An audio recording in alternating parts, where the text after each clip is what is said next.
de su círculo social. En ocasiones, cuando nos sentimos mal, es como si estuviéramos en una tormenta. Llega y se va. Pero la depresión es como una neblina que está constantemente presente, bloqueando el sol que trata de llegar a nuestras vidas. Y quiero que piense conmigo primero en lo que voy a llamar el serio problema de la depresión. Ahora sí, veamos el Salmo 42:5. ¿Por qué te abates, oh alma mía, y te turbas dentro de mí? El rey David escribió estas palabras, y él estaba deprimido, y estaba hablando consigo mismo. Hago un breve paréntesis aquí para informarle que el Instituto Nacional de Salud Mental reportó que la depresión es, tristemente, un negocio de más de $1 billón anuales. O sea, lo que la gente gasta para ser tratada de depresión. Y en lo que yo investigué para preparar este mensaje, descubrí que hay millones de norteamericanos que sufren de depresión, y supongo que esa es una lamentable realidad en todos los países del mundo. ¿Sabe usted que es muy difícil animar a una persona que sufre de depresión? Tal pareciera que nada le hace sentir mejor. Por eso digo que la depresión es un problema serio, y quiero compartir con usted una lista que encontré que describe lo que es la depresión. Esta lista le revelará si usted o un miembro de su familia o algún amigo sufre los efectos de la depresión. La depresión es un sentimiento de pasividad y apatía, un continuo estado de tristeza, una actitud de que nada está bien, o peor aún, nada vale la pena. Es un constante estado de desesperanza, un sentimiento de que a nadie le importo, o nadie me entiende, nadie me acepta. Es vivir en un constante estado de preocupación y de ansiedad. Eso es depresión. ¿Quiere saber si usted está deprimido? Aquí está la lista para que se haga una honesta evaluación. ¿Ha perdido toda iniciativa? Tal vez súbita o lentamente usted siente que quiere tirar la toalla. Siente repentinos deseos de llorar sin causa aparente. Se despierta de pronto por la noche y ya no puede volver a dormir. Se despierta por la mañana sintiéndose fatigado. Siente dolores no bien definidos en todo su cuerpo. Se encuentra a veces pensando en su propia muerte o con pensamientos suicidas. ¿Alguna vez suspira incesantemente o como si algo pesado le oprimiera el pecho? Ha llegado al punto de no confiar en su propio juicio y le es un verdadero problema el tomar alguna decisión. Se vuelve a veces irritable y choca o pelea fuertemente con otros sin ninguna razón aparente. Está consciente de que nada, absolutamente nada le entusiasma. Permítame aclarar que esa no es mi lista, pero estoy seguro que es la lista de alguien. Amigo, esa es la depresión de alguien que está deprimido o deprimida. Y a lo mejor alguno de quienes me escucha dirá: pastor, ese mensaje no es para mí porque yo no estoy deprimido. Felicitaciones. Pero sabe, alguien que usted conoce lo está. Y usted puede ayudar a ese alguien. ¿Está seguro o segura que usted no necesita ayuda en esta área? ¿Cómo puede levantarse cuando está caído? La depresión es una enfermedad mortal que manda a mucha gente a los hospitales y a otros a la tumba. Es la tercera causa de mortalidad en ciertas categorías y edades. Aquellos que hemos estado en el ministerio el tiempo suficiente, sabemos cuando vamos a una tumba a enterrar a un cónyuge que no pasará mucho tiempo sin que tengamos que enterrar al otro. Y si usted me dice: eso pasa con los incrédulos porque no saben lo que nosotros sabemos. permítame decirle algo. Los hijos de Dios no son inmunes a la depresión. Moisés, ese gran líder del pueblo de Dios, experimentó tal estado de depresión que le pidió a Dios que lo matara. Jonás, poderoso profeta de Dios, también le pidió a Dios que le quitara la vida. Y Elías, sentado bajo la sombra del árbol, deseaba más bien estar muerto. El apóstol Pablo habla de sí mismo y su estado de depresión o de desesperación por estar vivo. Y Juan el Bautista estuvo en un calabozo. No una mazmorra literal, sino en un calabozo de desesperación. Juan el Bautista, el heraldo del Señor Jesucristo, llegó a dudar si Jesús era el Mesías. Y en las páginas de la historia encontramos que grandes hombres sufrieron depresión. Quienes predicamos la palabra de Dios, pensamos que Carlos Spurgeon fue uno de los más grandes predicadores que han existido. Pero este gran hombre lleno de viveza y calor humano tuvo periodos de depresión. Y en el área de la política, Winston Churchill fue el gran estadista que tuvo que dirigir Inglaterra durante la Segunda Guerra Mundial. Indiscutible líder, a veces tenía ataques de depresión tan grandes que no atendía a nadie en su oficina. Y él se refería a la depresión como el gran perro negro que me tiene entre sus fauces. Cuando el rey David en el Salmo 42:5 dice: ¿por qué te abates, oh alma mía, y te turbas dentro de mí? Exteriormente, cuando esto sucedió, él tenía la razón de estar deprimido. Perdió a su hijo Absalón, a quien amaba profundamente, a pesar de que Absalón se sublevó contra su padre, lo traicionó, trató de arrebatarle el reino, y David tuvo que huir para salvar su propia vida. Luego Absalón muere trágicamente. En 2 Samuel 18:33 leemos: entonces el rey se turbó y subió a la sala de la puerta y lloró, y yendo decía así: hijo mío, Absalón, hijo mío, Absalón, ¿quién me diera que muriera yo en lugar de ti? Absalón, hijo mío, hijo mío. David huyó para salvar la vida. Él debía ser un rey, pero perdió su fortuna, perdió su hogar, perdió su poder, perdió todo el respaldo financiero, y como si todo esto fuera poco, David pecó contra Dios, cometió un horrible, terrible pecado que le costó la vida a su tierno hijo.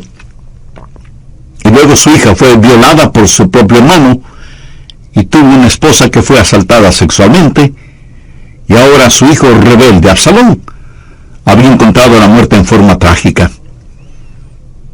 La nación sobre la cual David se suponía que era rey estaba en turbulencia. Así que exteriormente David tenía toda la razón para estar deprimido. Las cosas no podían estar peor que lo que estaban. ¿Por qué te abates, oh alma mía, y te turbas dentro de mí? Este salmo es un caso clínico de depresión. En primer lugar, David tuvo lo que yo llamo sequedad espiritual. Miremos, por favor, los primeros 2 versos de este Salmo 42. Como el ciervo brama por las corrientes de las aguas, así clama por ti, oh Dios, el alma mía. Mi alma tiene sed de Dios, del Dios vivo. ¿Cuándo vendré y me presentaré delante de Dios? David está sediento de Dios, pero siente como que si Dios estuviera lejano. David se siente como un ciervo rodeado por una jauría de perros de caza. Siente su sequedad espiritual, siente el temblar de su alma y piensa que a lo mejor Dios ya se olvidó de él. Mire lo que dice en el verso 9. Diré a Dios: roca mía, ¿por qué te has olvidado de mí? David está sediento de Dios, pero Dios parece que estuviera a años luz de distancia. ¿Dónde estás tú, Dios? ¿Por qué te has olvidado de mí? Sequedad espiritual. Dios no se había olvidado de él. Ese no es el punto. Y el rey continúa solamente en el verso 3 diciendo, fueron mis lágrimas mi pan de día y de noche. Y aquí me imagino a David llorando incontrolablemente, este poderoso hombre de Dios, ahora llorando como una criatura. Todos tenemos momentos de tristeza, pero no siempre de llanto incontrolable, aunque puede ser así. Eso es un signo de depresión. No es como una lluvia de verano que cae y desaparece rápidamente, sino que es más bien como una neblina continua durante el día nublado. David siente vergüenza y se siente derrotado. Mire lo que dice en el verso 3. Fueron mis lágrimas mi pan de día y de noche, mientras me dicen todos los días, ¿dónde está tu Dios? Él sabe que sus enemigos están burlándose de él y está avergonzado. Se siente como un indigno testigo de Dios, y por supuesto que lo fue. Sabe, a veces, aun estando en evidente pecado, tratamos de testificar, pero no tenemos ni el poder ni el gozo para hacerlo, y no tenemos la victoria, y esto aumenta nuestra vergüenza.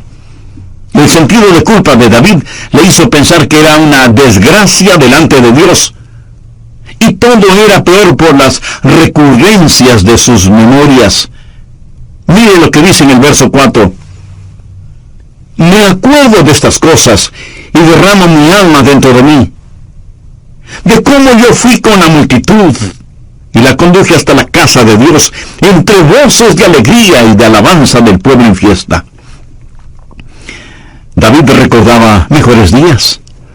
Miró retrospectivamente aquellos días cuando tuvo gozo y paz junto con la multitud, alabando a Dios en la casa de Dios. Y ahora todo eso no era más que un recuerdo. Ya no era nada real para él, y hacía que todo su dolor, toda su turbación fuera más vívida, y sentía que sus hermosos días que antaño experimentó los había perdido para siempre.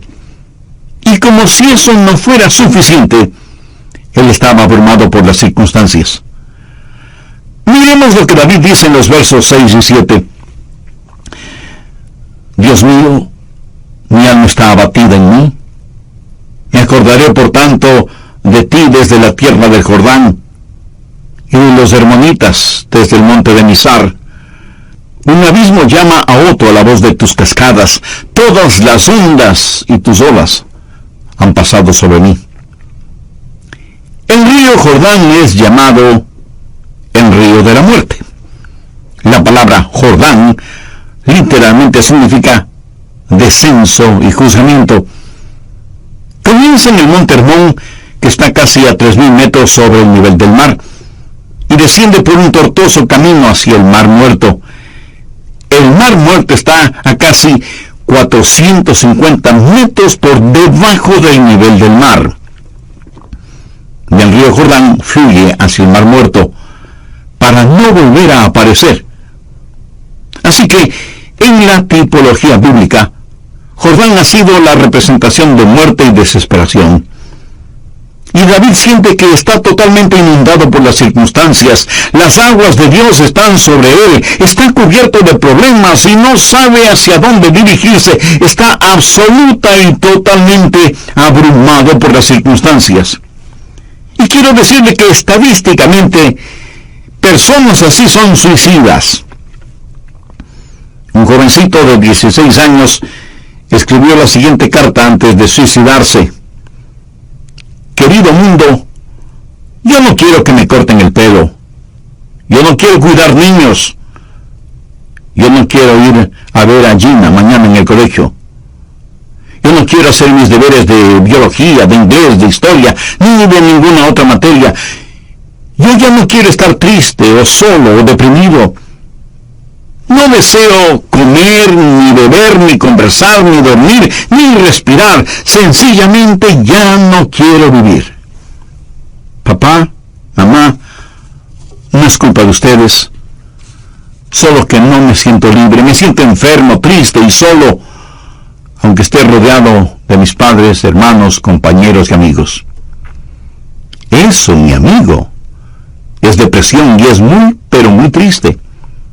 La depresión es un serio problema. En segundo lugar, quiero que sepa y vea que hay una provisión espiritual para la depresión. Gracias a Dios, usted no tiene que estar deprimido. Dios ha hecho provisión para usted, para mí, para nuestras familias y para nuestros amigos, para todos aquellos que sufren depresión. Primero, usted tiene que mirarse interiormente y analizar su corazón. Veamos el Salmo 42, los versos del 5 al 7. ¿Por qué te abates, oh alma mía, y te turbas dentro de mí? Espera en Dios, porque aún he de alabarle, salvación mía y roca mía, Dios mío, mi alma está abatida en mí. Me acordaré por tanto de ti desde la tierra del Jordán, y de los hermonitas desde el monte de Mizar. Un abismo llama a otro a la voz de tus cascadas, todas tus ondas y tus olas han pasado sobre mí. Pero ahora quiero que note en forma particular que David comienza a hablar consigo mismo. Y si usted me pregunta si uno puede hablar con uno mismo, pues le diré que sí, David lo hizo. Y no me diga que usted nunca ha hablado con usted mismo, porque francamente no se lo voy a creer. Porque todos lo hacemos, consciente o inconscientemente. Note que David está hablando con su alma. El alma es el ego que vive dentro de cada uno de nosotros, no es el espíritu. El espíritu es su naturaleza espiritual, su alma es su naturaleza emocional, su mente, sus emociones, su voluntad. Y David le habla a su alma. En el próximo programa terminaremos este estudio bíblico sobre la depresión. Y espero que esto no lo deprima ahora. Antes de finalizar y sabiendo que la depresión no hace acepción de personas y la sufren santos y pecadores, permítame preguntarle en forma personal, ¿ha depositado su fe en el Señor Jesucristo? ¿A quién recurre cuando está deprimido? Recuerde que la causa de la depresión puede ser externa, pero la solución es interna, íntima, personal. Si usted aún no tiene a Jesús en su corazón, puede hacerlo este mismo momento. Ore con sus propias palabras de la siguiente manera: Señor Jesús, sé que eres el Hijo de Dios, que fuiste a la cruz para pagar la culpa de mis pecados, y que Dios te resucitó de entre los muertos. Este mismo momento te acepto en mi corazón como mi Salvador y mi Señor, y te ruego que tomes el control total de mi vida. Gracias por perdonarme. Gracias por darme nueva vida. Y ayúdame a vivir de tal manera para que pueda traer honra y gloria a tu nombre. O cuando perdemos el trabajo, o tenemos un accidente de tránsito, o cuando alguien dice algo negativo sobre nosotros. Pero no me refiero a esto. Hablo de la depresión. Ese profundo sentimiento de desesperación que a veces puede convertirse en algo terrible y horrible. La depresión es un sentimiento de pasividad y apatía, un continuo estado de tristeza, una actitud de que nada está bien, o peor aún, nada vale la pena. Es un constante estado de desesperanza, un sentimiento de que a nadie le importo, o nadie me entiende, nadie me acepta. Es vivir en un constante estado de preocupación y de ansiedad. Eso es depresión. ¿Quiere usted saber si está deprimido? Aquí está la lista para que se haga una honesta evaluación. Ha perdido toda iniciativa. Tal vez súbita o lentamente usted siente que quiere tirar la toalla.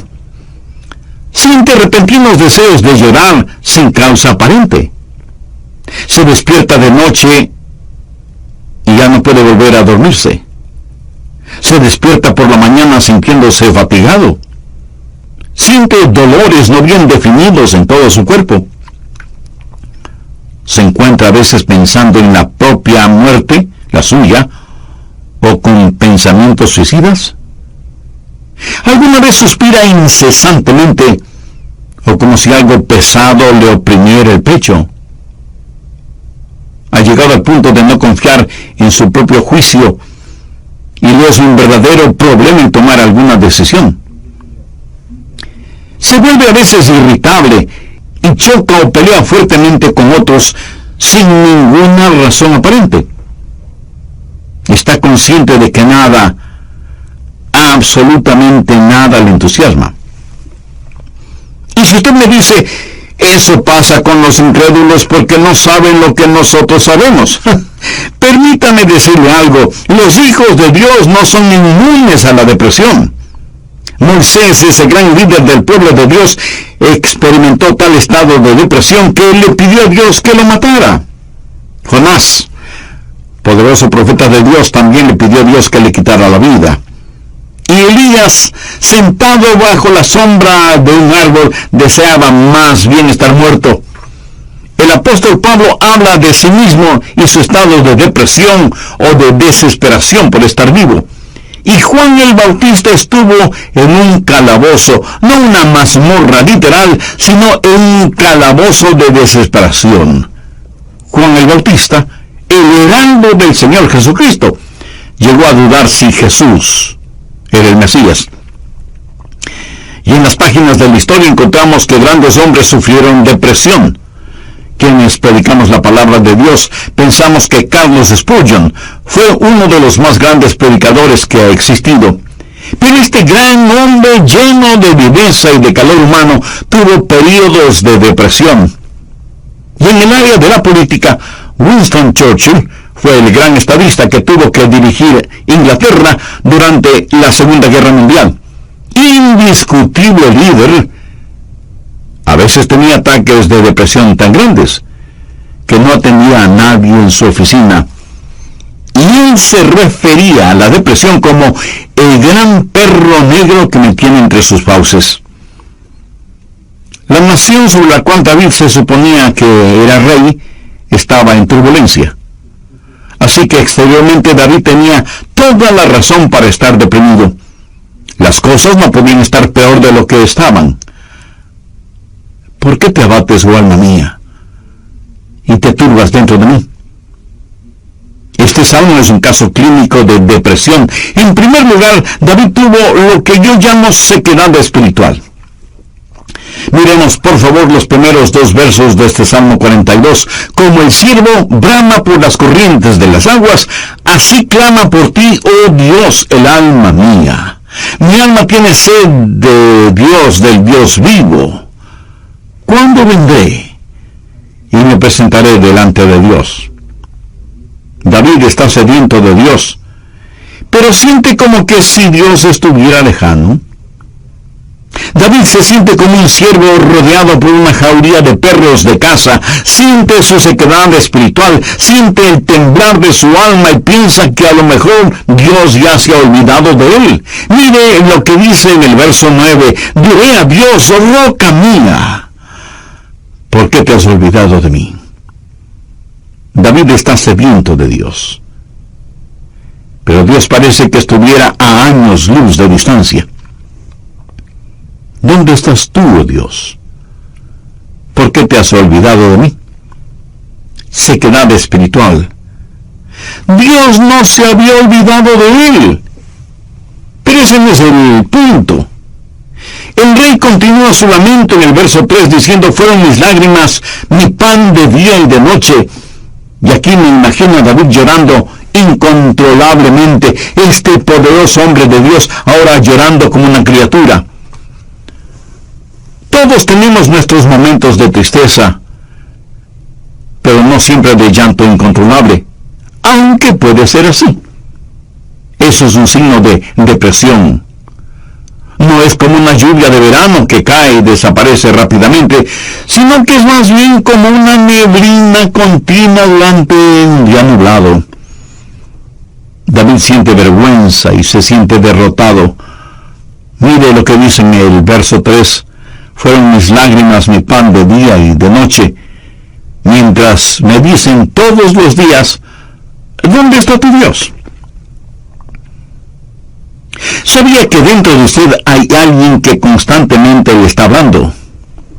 Es la vieja naturaleza, su alma no redimida ni santificada.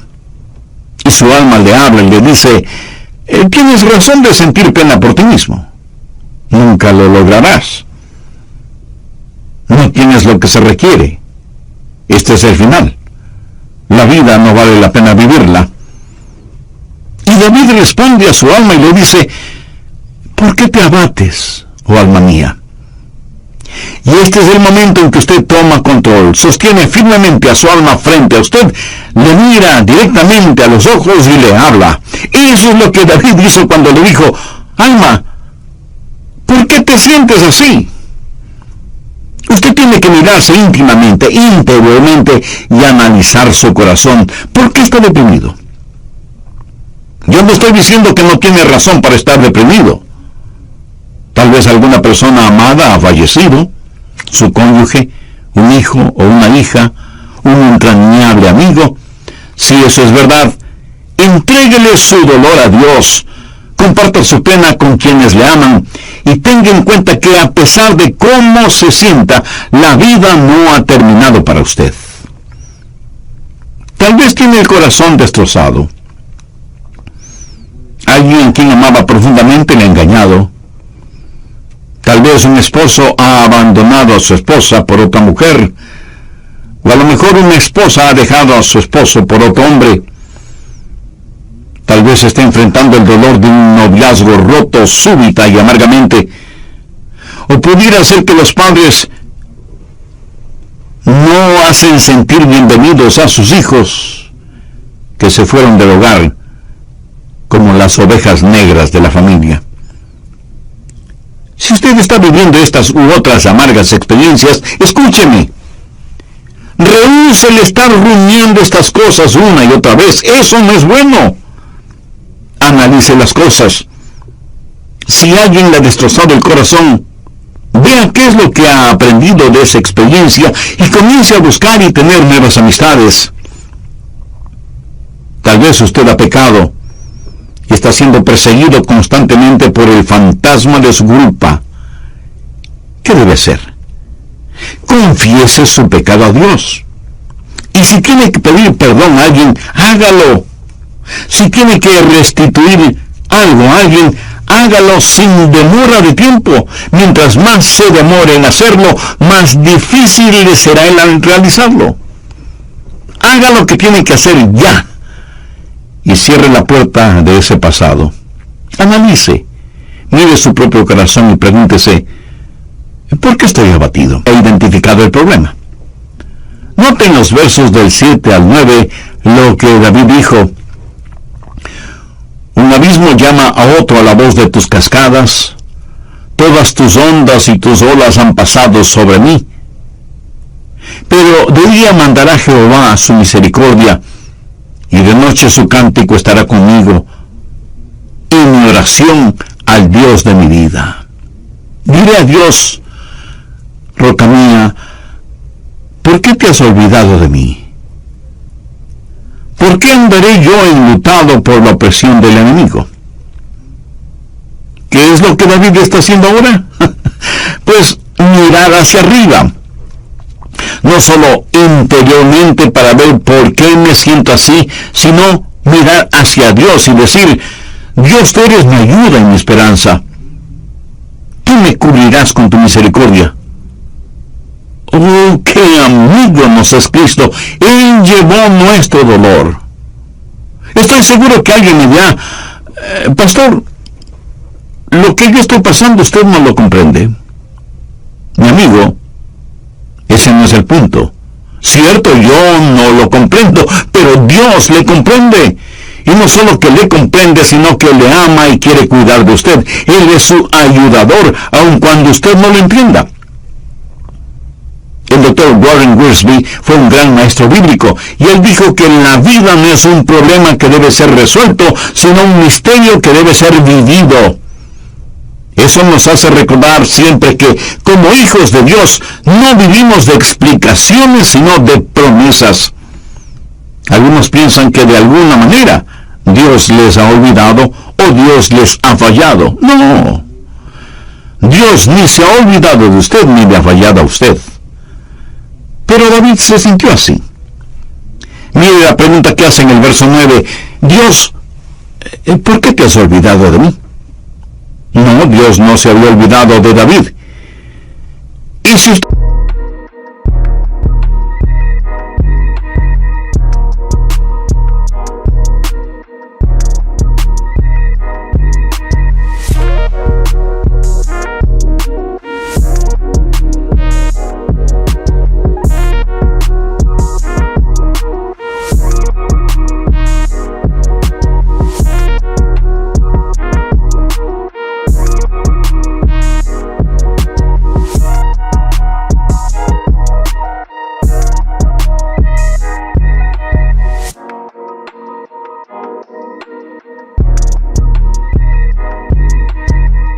me dice, pastor, realmente no entiendo esto.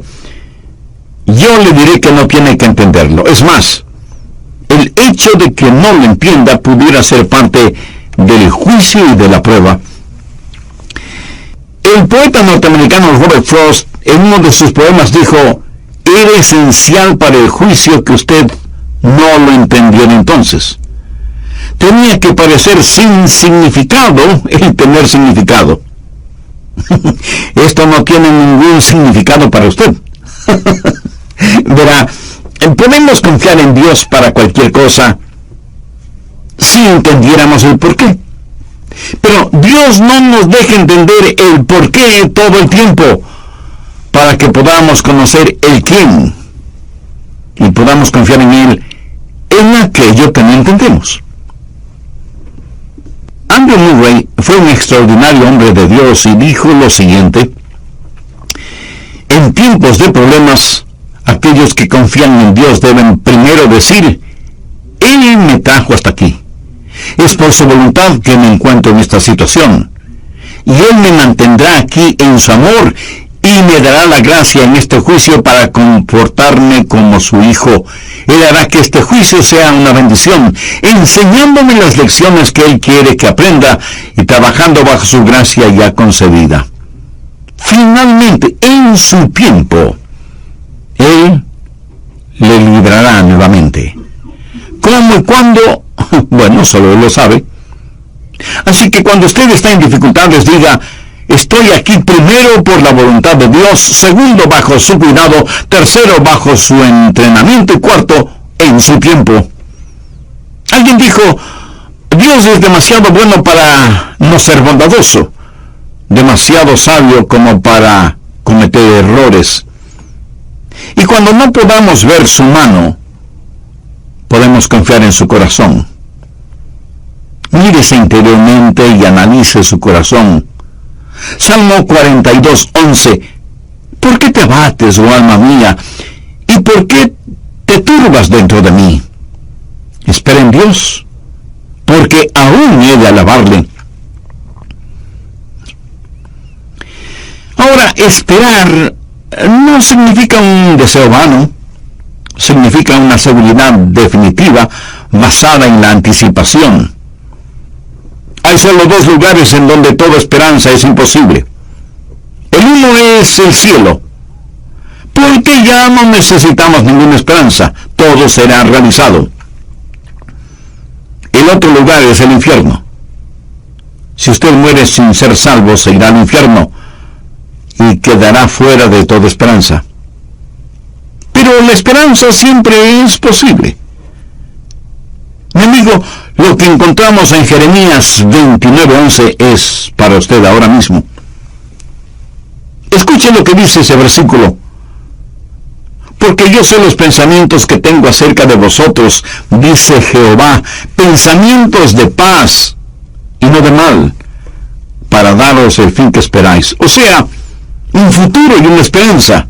No permita que Satanás apague la vela de la esperanza. Usted necesita mirarse interiormente y analizar su corazón. Necesita mirar hacia Dios y saber que habrá ayuda. Necesita mirar al frente y darse cuenta que hay esperanza. Dios transformará su calvario en una Pascua y convertirá cada una de sus lágrimas en perlas. Dios pondrá un hermoso arco iris de su gracia sobre sus pesares. Espera en Dios. Él va a llenar las más profundas necesidades de su corazón. Y Dios nunca estará satisfecho hasta que el más grande deseo suyo sea él mismo. Hemos hablado del serio problema que es la depresión y de la esperanza que hay para usted. ¿Cuál es la promesa segura contra la depresión? ¿Por qué te abates, oh alma mía? ¿Y por qué te turbas dentro de mí? Espera en Dios, porque aún he de alabarle. Si usted está caído espiritual y emocionalmente, puede levantarse. Y si hoy se siente deprimido, recuerde que Dios le ama. Ni una hoja cae al suelo sin que Él lo sepa. Sí que a veces abrazamos a las personas, les damos unas palmaditas en la espalda y les decimos que las cosas van a mejorar. Pero, mi amiga, mi amigo, escúcheme. Aparte de Jesús, no hay una verdadera esperanza para el mundo. Anoche, mientras meditaba en este mensaje que estoy compartiendo con usted, dije, Señor, no quiero hablar sobre la depresión. Quiero hablar más bien sobre algo feliz o algo realmente animador. Y el Señor me dijo, bien, hay alguien que necesita.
Necesita escuchar ese mensaje.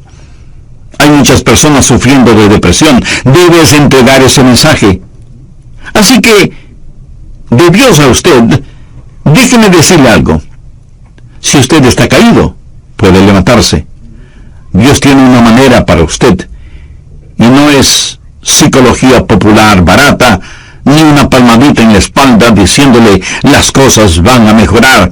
Espere en Dios, Él le ayudará hasta el final. Tenga la absoluta confianza que usted está protegido y abrazado por los eternos y poderosos brazos de Dios. Si es que usted es un hijo de Dios, por haber recibido a Jesús en su vida. Si usted no tiene la seguridad de su salvación, ¿por qué no recibir al Señor Jesucristo como su Salvador y Señor ahora mismo? Si con fe y sinceridad se lo pide, Él le salvará instantáneamente y le guardará continuamente. Él nunca